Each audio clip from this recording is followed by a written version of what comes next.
Yes, sir. All right. Coach Nix, you ready? Yes, sir, I'm ready. All right, JJ, you're up. Coach, I was wondering if you could tell us a little bit about what you know about Middle Tennessee and what you expect out of that offense. You know, I have a history at Middle Tennessee. Of course, you guys would know that.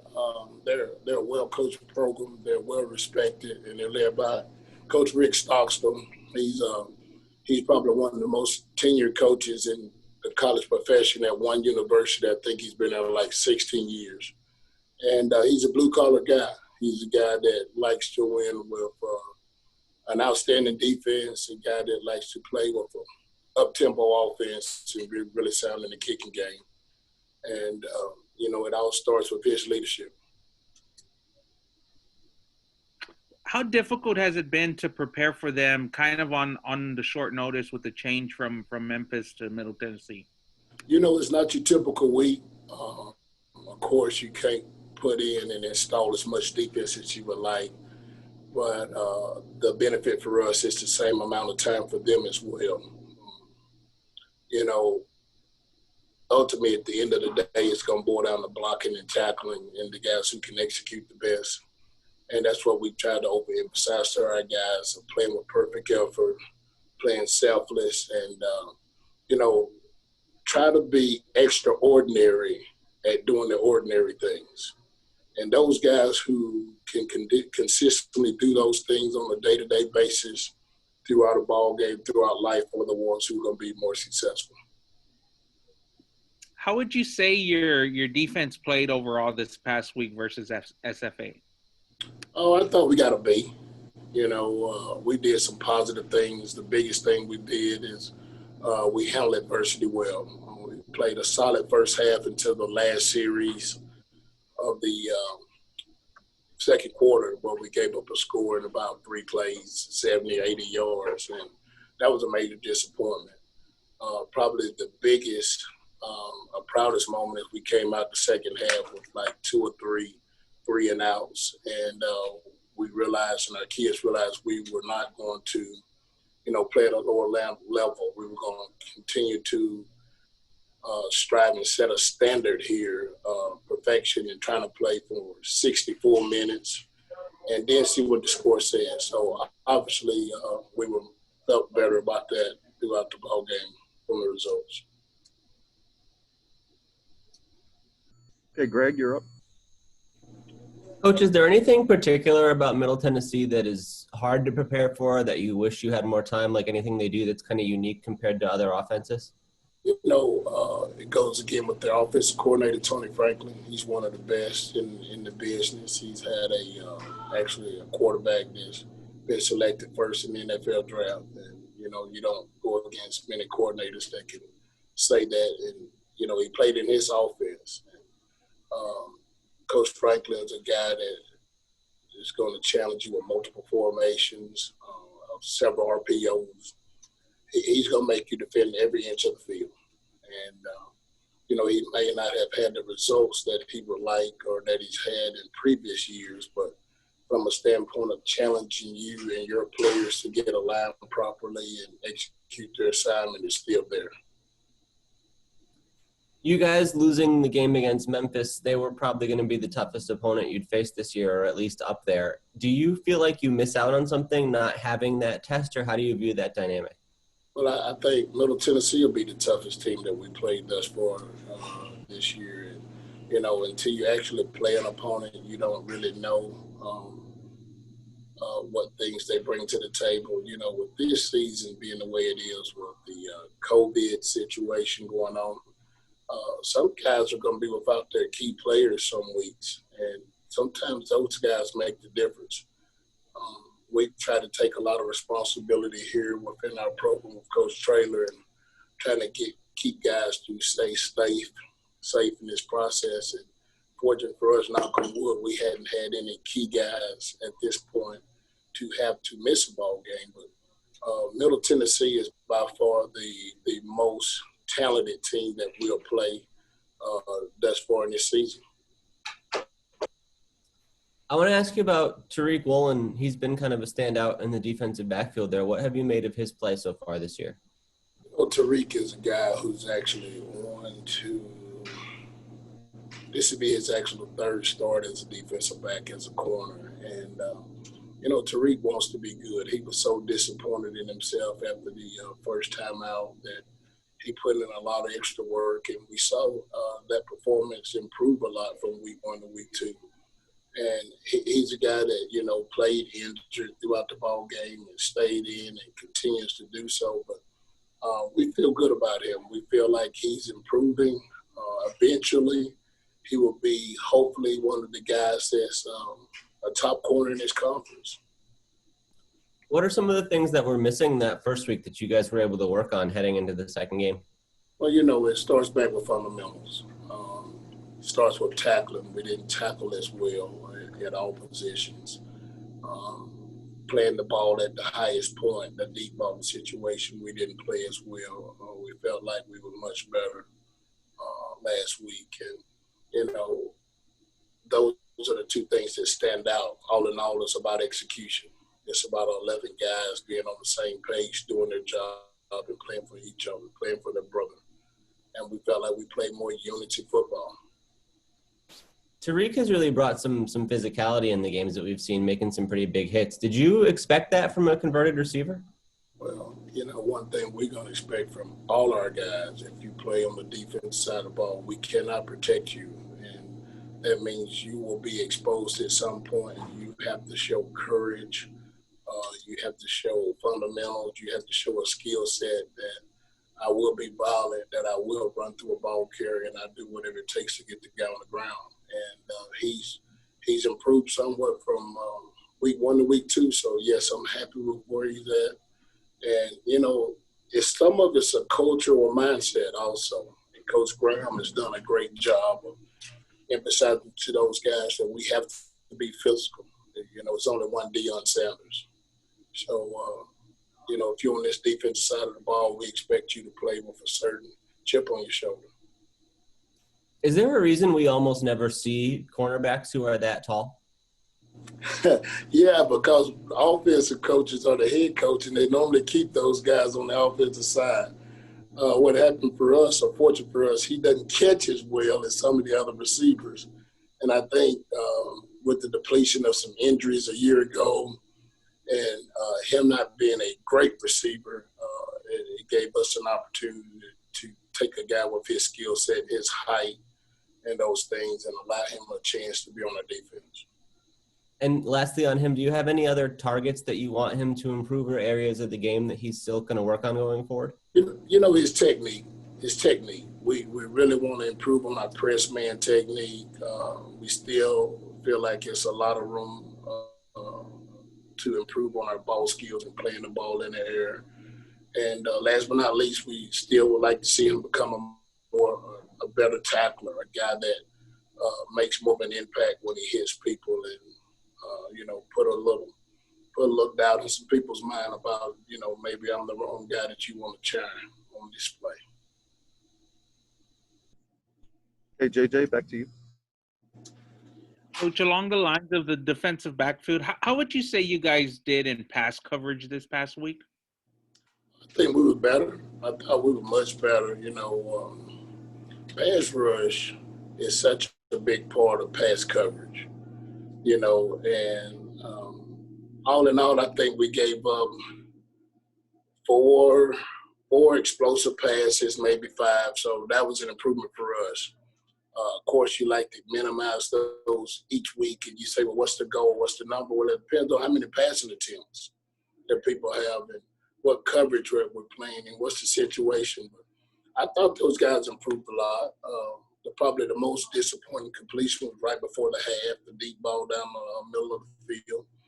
But some of that was me as well. So I probably should have been in a different coverage to help those guys in that situation. So we all take ownership of things that happen, good or bad, in the run and in the passing game. But I think we got better. I really do. I thought our guys, if you looked at our third down statistic, I think they were like 2 of 16 or 2 of 15. So, ultimately we're forcing punts and getting off the field. How would you grade out your safeties play these first 2 weeks? When you say safeties, the first person comes to my mind is Rashad Wisdom. he had a solid game. Game one, he had a really good game. Game two, he was consistent. He was solid. We probably didn't have as many wow factor plays, but I think he led us in tackles. I know he does a good job in coverage. So I'm really happy with the way he's playing. You know, this is his first year actually playing safety. And I think Coach Lepton's done a great job with him. Our other safety, Savion, you know, he missed majority of camp, but we feel like he's improving. He's improving day in and day out. And, you know, once again, Coach Lep's done a great job with him, continuing to teach him the defense. And we feel like he's probably one of our better cover safeties. So all in all, I think we've established some depth. Antonio Parks played a lot at safety, and he's on one of our dime packages. And we're just trying to get Kalechi to get on the same page so we can at least try to be 2 deep. But all in all, I think those guys have done well. They communicated well. They run the show on the back end, and they made plays on the ball. Are you happy with the pressure you've been able to put on the quarterback from the defensive line standpoint, from the front guys? Yeah, I think so. I think that, you know, looking at the experienced group and maybe one of the most talented positions on our defense, it starts up front with Jalen Haynes, better known as Country. And, you know, with the addition of a Charles Wiley as a pass rusher and, you know, DQ, it gives us a little bit more flexibility to bring the potential of 3, 4, and 5. You know, Country's done a good job of getting sacks on a 3-man rush from time to time. So I'm really happy with what Coach Wright's doing with our front, and I just think they'll continue to get better. Hey, Greg. Coach, I wanted to ask about your son, Ty, playing for Middle Tennessee. What is that dynamic like as you get ready for this game this week? You know, it's been good. It's been really good. It's a surprise for us because they were not on the schedule. We always had a vision of someday playing together on the same team, father and son. But, you know, football is probably one of the greatest teachers out there about life, about the unexpected, the ups and downs, and the adversity that takes place. And, you know, it just wasn't in God's plans for that to take place. But I'm excited for him that he's able to go out there and compete. And, of course, I'm pulling for the Blue Raiders. But all in all, it ought to be a competitive, it ought to be a nice setting where, you know, hopefully our guys will play to the standard and expectation that we're setting here. And maybe he can look and, you know, be proud of the product that we're putting on the field. Do you get to spend some time with him after the game or during this week, or is it just kind of a very tight schedule coming and going? You know, our schedule hadn't changed as much. This is a shorter week in preparation than it normally is for a game on Saturday.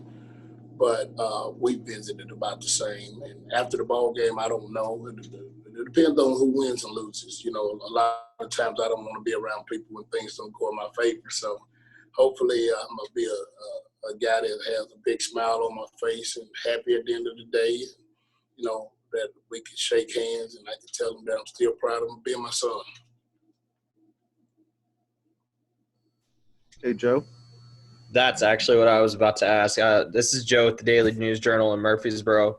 I talked to Ty yesterday about you guys being able to play each other. I mean, is there going to be any sort of smack talk or anything? He said he's really looking forward to the experience. Well, you know, I like to speak with my actions, you know, and I'll let our defensive kids speak for me in the way we perform, and hopefully that's to my liking and Coach Trader's liking as well. And, you know, the thing about being selfless, it's not about he or I. It's about UTSA. It's about the product that Coach Traylor is trying to get us out there to put on display. And hopefully our guys play that standard. And, you know, at the end of the day, when Aaron's out of the ball and it's no longer football, he's still going to be my son. And I'm going to still be his dad, and I'm going to love him regardless of the outcome of the school board. All right. Thanks, Coach Nix. We'll get Coach Lunney on here shortly. Guys, Thanks, Coach. Yes, sir. Y'all have a great one. Bye-bye.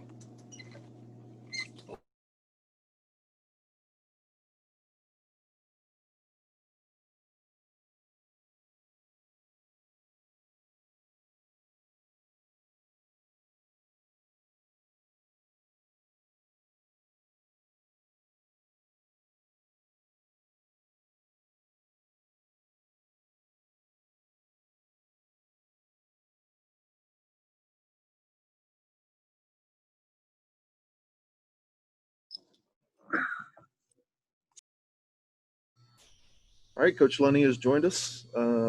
Raise your hand or use the raise hand function to ask questions. Okay, Greg, you're up first. Coach, how you doing today? Oh, I think you're still muted. Yep, I was. There That we guy. go. So I was going to ask, how's this week of preparation? Short week against a different opponent than you might have expected a week ago. How has that been different from normal? Well, Coach Traylor's been telling us to, anticipate things like this happening during this year. And so I thought our coaching staff and our support staff handled it great. Been real pleased with the way we practiced and prepared on a short week for a very difficult opponent to prepare for. They're very multiple, very aggressive. Create some challenges schematically with how aggressive they are, and so we've had a short time to get after that and take a look at it and dissect it, and I think we've made some good strides this week. Is the scouting and game planning process fundamentally different because of that, or do you just kind of make up for lost time somewhere along the way? Yeah, you just try to make up for lost time, and you just kind of go on. This will be the third opponent in a row that we played that we've been able to at least watch. One game of this season, and we've used some film from last year on all these opponents, but ultimately each season, each off season coaches, reshape, retool, small little things. And then it's been important for us to, the Middle Tennessee Army game was really not very beneficial for us from a schematic standpoint because what Army does on offense. And so this last week in Troy was a little bit more helpful to be able to see them play recently, see their personnel for this year, see the tone and the types of, different spins on his scheme that they have on defense. And so I think it's been helpful to at least have one game for the year. Given the circumstances, do you think that you guys will keep things pretty simple schematically on offense, or do you think we might see some changes this week? I wouldn't think that you would see anything to the naked eye that you would notice that's significantly different.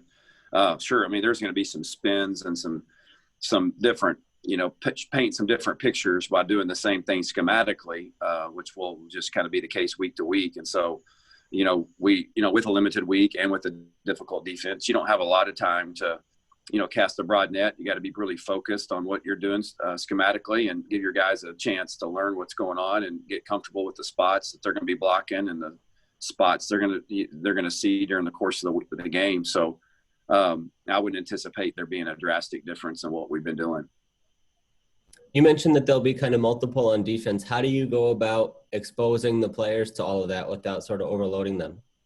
Well, you just got to start doing it. You just got to start throwing the mud on the wall early in the week and a little bit sticks. And then the next time they do it, hopefully a little bit more sticks. And by the end of the weeks here, we still have 2 more walkthrough basically left, several more meetings left between now and then. And so now it turns into, they've seen it physically, and now it turns into how we're going to handle it mentally between now and game time. And are we going to stay focused? Are we going to continue to get mental reps on these looks and anticipate using the film to cast the vision of what we're going to see and how we're going to block it? And so you just kind of keep throwing mud on the wall throughout the week. And hopefully by you get to game time, a lot of that mud is stuck to the wall and we're going to be comfortable with what these guys are doing.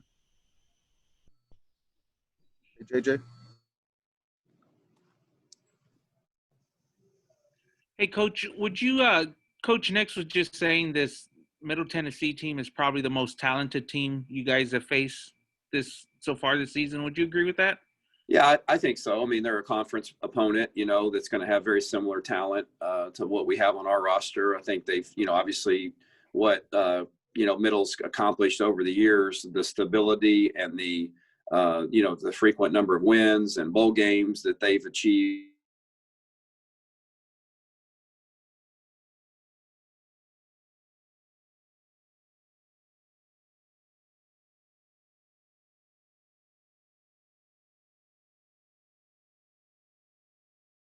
Absolute, but I know that they've got a good, very experienced coaching staff, and they've had a culture there for a long time of winning. And I know they've gotten off to a little bit of a rough start, but they played an Army team that's really good and a Troy team that's really good too. And so I know that our guys understand that we've got a great challenge ahead of us, and we expect it to be a battle on Friday night.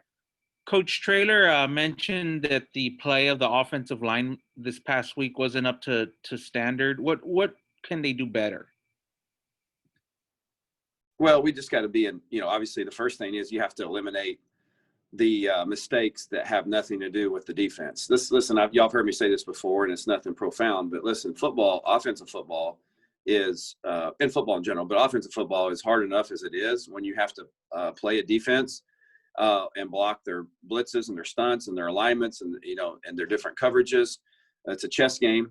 Football is hard enough as it is, that when you complicate it with your own and self-inflicted wounds and mistakes that have nothing to do with the defense, like we did the other day, it makes football really hard, offensive football really hard. And that's what we did the other day. We were facing a well-coached team in SFA that had some talent, and but we contributed to a lot of our mistakes. So that's where it's got to start, JJ. We've got to purge the self-inflicted mistake, not beat ourselves.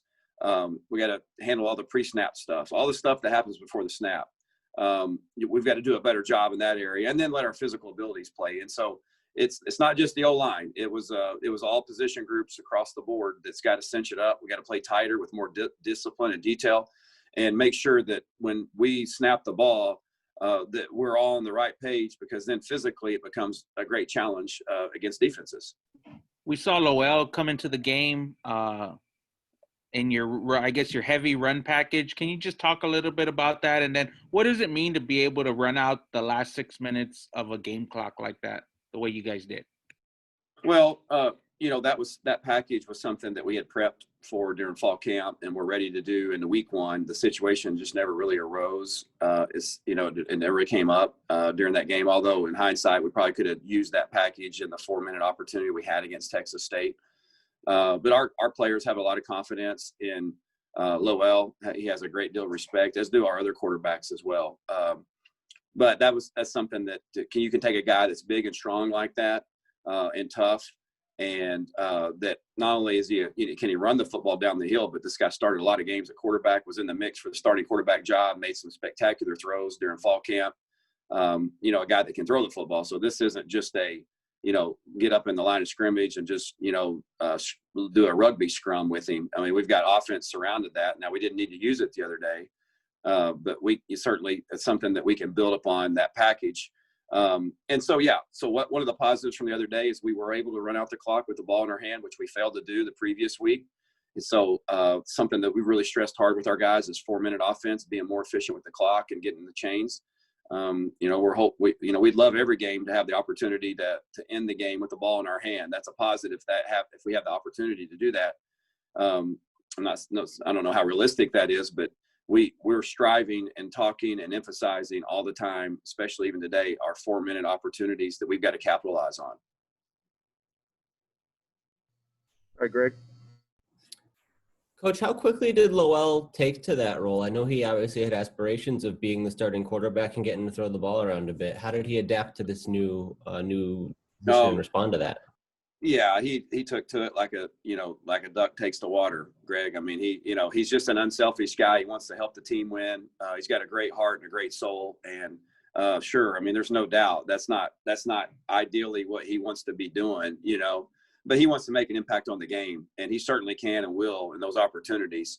But he took to it real quickly, and more than that, our team took to it very quickly, and they responded very well. And we said, this is what we're going to do. It's not just Lowell, it's also Miles Benning in that package as well.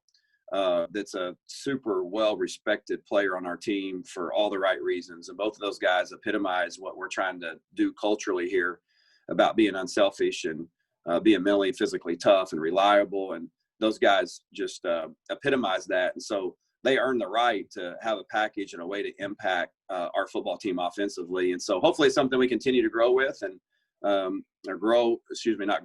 grow. And they can impact the games positively moving forward.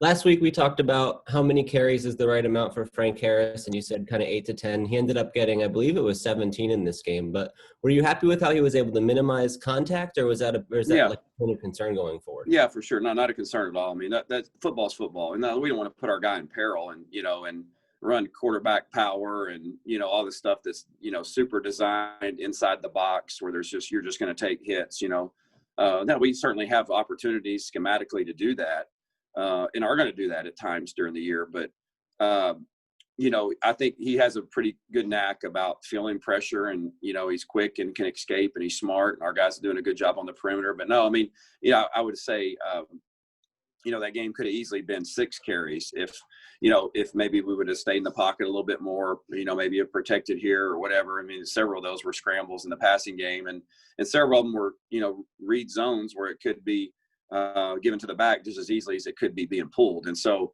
does that get a little high? Yeah. But is that something that we're concerned about? No.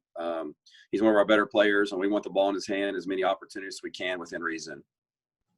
How much have you talked to him through practice through the year about the need to get out of bounds or to get down when a big hit is coming to protect himself in that way? Yeah, we just not much, just in passing, just when it presents itself. Hey, listen, protect yourself, let's get down, get the yards. I think he's got a really good feel for that. I think that's smart, the way he handles himself. The competitor in him would want him to probably take on those things, but in the big scheme of things, he's our quarterback right now, and we need to be smart when we get in those situations. I think he's got a really good feel for it. Overall, how would you evaluate the downfield passing attack against Stephen F. Austin? Not where we need to get. The first one down the field we hit, and Josh made a really nice play. We anticipated doing that several more times, and we got 3 or 4 of them. I had some calls that were less than desirable probably for this coverage shell that they were doing. They played a little bit more cover 2 than we'd anticipated. And so that's something that we worked hard on during the week leading up to the game last week and thought it would show itself more.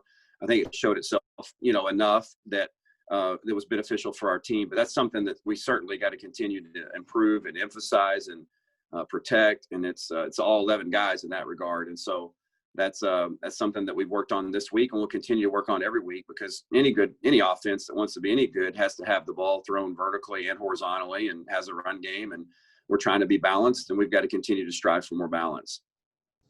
Is there any part of that equation that's particularly needing to improve to get that vertical passing where it needs to be, whether it's the passing? I don't think so. I think it's just everybody. I really do. I think it's, from me and on down, it's just getting all 11 guys on the same page and continue to iron out throwing the football. We work hard at throwing the football down the field in practices because we know that if you want to do it in a game, you just can't wish that to happen, and our receivers do a great job of competing for those deep balls in practice, even when we're on air, and we're getting better and better at it. And so I think that there's going to be a point pretty soon that's going to benefit us. Hey, JJ, why don't you wrap us up? Barry, were you was SFA stacking the box? Do you worry about these defenses since you're such a dynamic, athlete that they're going to just stack the box on you guys? And how do you kind of combat that? Well, I think they did a really good job, SFA, and what good defenses do, and is they keep you guessing a little bit. There was times they loaded the box on first down. There was times that they played cover 2, with 2 high safeties, but they had a good plan when they did that interiorly because they twisted their front a lot. They were very disruptive. Each week takes its own shape, for sure. I mean, people know that we can run the football or that we've got ability to run the football. It's not like, we obviously didn't dominate the game the other day physically in the run game, but I think they have our opponents have a respect for what Frank and what, Sincere can do in the running game. And so each week takes its own course. Each team has a different philosophy and strategy. Each team will approach us differently. We just have to be able to adapt and adjust as the game goes on. But yeah, I mean, I think as a rule of thumb, that people are going to challenge us to throw the ball on the perimeter. And try to make us play left-handed, so to speak, or I guess in our case, right-handed, so to speak. And so, that's just something that we have to have a plan for, and we work hard to plan for those situations. And then lastly, Barry, what about the atmosphere in the Alamo Dome? It was kind of weird. I know it affected you guys a little bit. What kind of changes or preparations are you guys doing to help combat that? Well, I was in the box, and so I wasn't as in tune with it, but I can see now you know, in hindsight, how it was a little bit different. You know, I think our guys had a lot of energy the day before the game. We went to the dome and practice, and man, it was an incredible atmosphere as far as just the field, you know, the paint, the turf, the stadium, the sound effects that they had going, the hype video. I mean, it was like, man, let's get ready for our first game at home. And then it is what it is right now, right? I mean, it's everywhere across college football, NFL football, Major League Baseball. It's just different. And it probably took our guys some getting used to. And I think it'll be a lot better this week from the standpoint our guys will know what to anticipate. But at the end of the day, we've got to bring our own energy. Coach talked about that. We've got to bring our own energy, whether you go on the road or you go on home. It's similar to going on the road in some ways, just from an environment standpoint. But, man, I tell you, the ones that showed up for us were loud. They were into it. We appreciate them. We hope to see more this week and more of the same as far as the people that are in the stands there to support the runners, that, you know, we can give them something to really cheer about and from start to finish in the game. But we've got to bring our own energy. All right. Thanks, everyone. Thanks, Coach Lunney. Thanks, Thank Coach. you, guys. Thanks, Barry.